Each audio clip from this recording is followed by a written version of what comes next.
What's up everyone, OJ here. Welcome back to another discussion video, but we kind of have a little bit of a different branding. Instead of the PE discussion, we're just going to call it OJ Speaks. So this is where I'm going to be going over some of the more finer topics out there on Twitter and things like that. Not quite as quick and snappy as the PE news. You guys are going to get those every single day, of course, Monday through Friday. Not every single day, right? So Monday through Friday, 6 a.m. PT time, 9 a.m. Eastern. You're going to get that on the channel, but then you're going to get discussion videos as well, like this one. We're gonna go ahead and call it OJ Speaks. So we're gonna be talking about some of the things out there on social media and kind of some of the stuff like loot boxes or more of the controversial topics out there and kind of my thoughts on them, sometimes breaking news as well or stuff that's rumored. So it should be interesting. So let's go ahead and let's talk about what Image Inform put out. So Image Inform Games, they are the developers behind the SteamWorld games, and recently they put out a tweet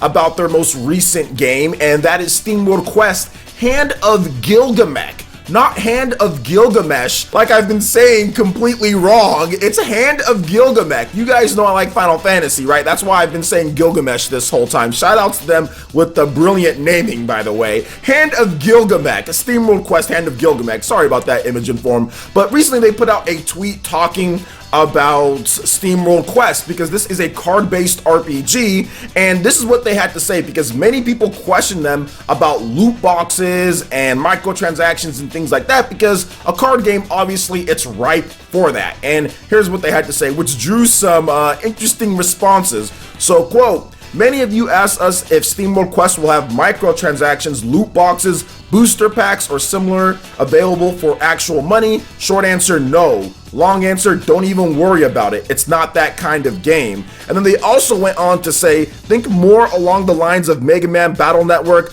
Baten Kaitos, and similar, which are RPGs with card elements and not competitive card games with RPG elements, if that makes sense. So they're trying to say it's not like, for example, like Magic the Gathering or Pokemon the trading card game that has RPG elements. It's a game with the card elements. So Baten Kaitos and games like that, Mega Man Battle Network, that's what they're trying to say here. And they have to come out and say that from an independent developer, which is more of a bigger indie developer, right? They're Thunderful now, they have the merger that they did, so they're definitely bigger than what they were or what most indie companies are today for the most part.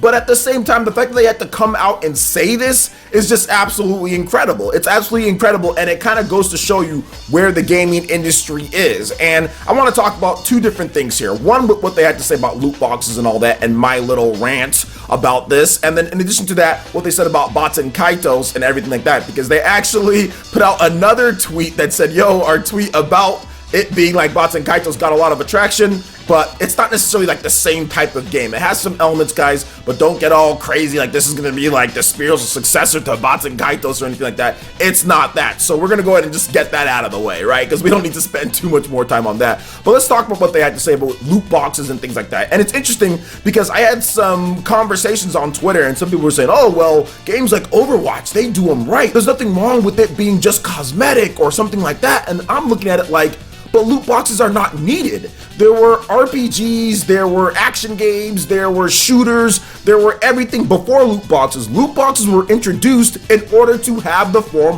of microtransactions, and that's what Overwatch has. Now, don't get me wrong, Overwatch is all cosmetic, it's not needed, blah, blah, blah, but people go out there and buy the loot boxes because it's a form of the gambling. It's like the slots, or it's like you rolling to hopefully get that prize, that magic box number or something like that. Loot boxes are not needed. They weren't here before, and genres like Overwatch have been done without loot boxes. They're absolutely not needed, and you do not need them for unlocks. Now, another argument that I saw, or people saying, okay, well, RPGs have RNG for treasure chests and stuff like that. Yeah, but that's not loot boxes, and they're not intertwined with microtransactions. That's the thing. Most of the games that have loot boxes that introduce that form, and especially in genres like shooters and stuff, none of them needed it beforehand. RPGs have that stuff because it's RPGs. You're going around, you're finding chests in random different places. You don't finish a match, then come back, and then a box appears out of nowhere. You're going out and questing, okay? Now, you do have some RPGs that have like battle arenas or whatever, and then you get like a random box at the end of that, but it's not tied in with microtransactions. The only reason why loot boxes exist in Overwatch and these games is for microtransactions. Yes, you get some loot boxes for free or whatever the case is, and that's fine if it's all cosmetic,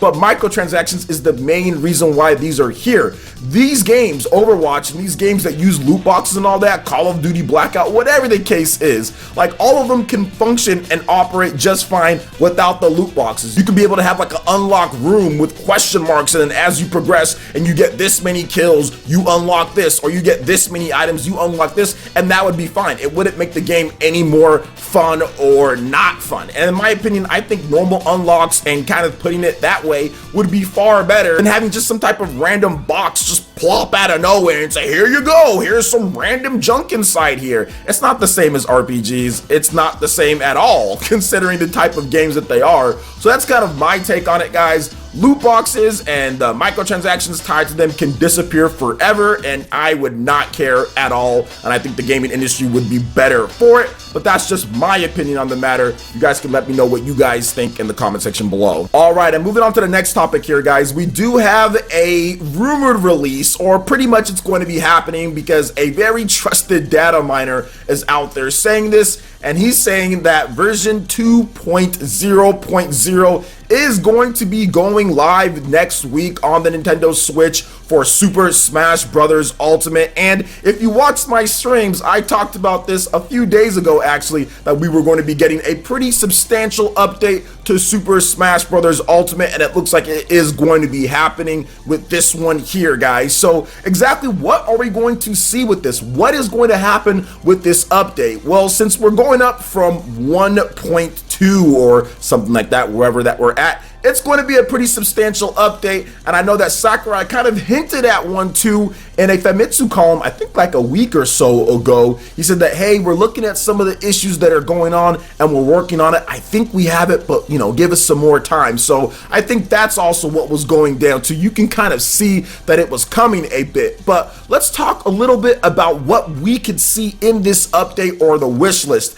Shout outs to Panda Global, who's one of the premier organizations, esports organizations for Super Smash Brothers, having multiple players on their roster that play Smash Brothers games. And their wish list was kind of what my wish list was, so I wanted to just talk about it, but I wanted to make sure that I gave them credit because they actually listed it, and it's just a lot easier for me to kind of read off. And shout outs to Panda Global, they're pretty cool. So anyway, minor buffs on weaker characters, that's what I want to buff up the weaker characters. Better online modes, yes, definitely need to have some better online modes in terms of how you can do things online, maybe enabling some more online modes like the squad strike and all that to be played. Also the organization of the online modes, how Elite Smash works, Global Smash Power, things like that. Just online in general needs to just be tuned up just a bit. C-Stick functionality fixes, yes, there's some issues with the C-Stick functionality, so definitely making that a little bit tighter. And there's a lot of times that I literally, when I play online, I do like Wolf's, like up B, it just goes down, and I swear guys, I'm not pressing down at all, and Wolf just goes down every single time. Well, not every single time, but enough to where it makes me upset, and I might lose a match, and I did not press down, I pressed up. But anyway, some of that would be good, but I think that's more tied into connection more so than anything, but maybe there's some fixes with that. Buffer system tweaks. So how the buffer system works, that's going to get into really hardcore Smash type of stuff, but yes, the buffer system could be tweaked up just a little bit, and not a single nerf. And I think the very last one is very important, because when you start nerfing and then when you start buffing certain characters, then nerfing, it creates this vortex of never ending having to fix the game. So I think that at this point, with a lot of people saying Peach is the best character in the game, and I see, in terms of just me seeing and my playtime, while Peach is very good, she's by no means broken or anything like that. So if many people are coming to the consensus that Peach is the best character in the game, I think you have a pretty balanced game when it comes to the competitive play, because Peach isn't going to win like every single major or anything like that. You're going to have various different characters like Wario, Snake has already won some big ones. We've also got Palutena in there in the mix. There are so many characters. Ike, MKLeo. I mean, there's just a lot of characters that can definitely hang with Peach. It's not like a Diddy Kong pre-patch or Bayonetta type of situation where we got like 10 Bayonettas, like Bayonetta, Bayonetta, Bayonetta. Every time you boot up Smash 4, you watch a tournament, Bayonetta, you just hear that name every single time. So it's not like that when it comes to it. So I think this is good. Not a single nerf.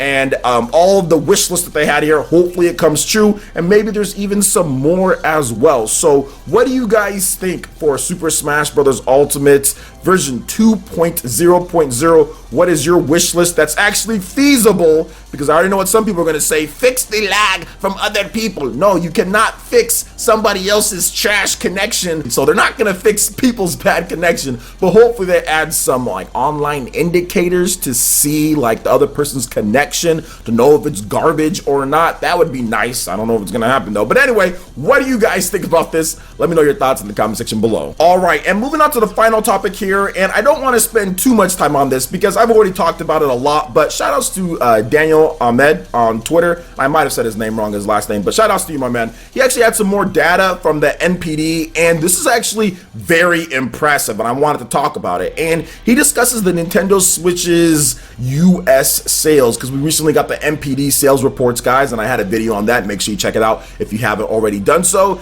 And here's what he had to say on Twitter. He said, the Nintendo Switch has been on the market for 22 months in the US. When launch aligned, the total install base of the Nintendo Switch is 22% higher than the PlayStation 4 and 34% higher than the Xbox One, respectively. Let's think about that for a second.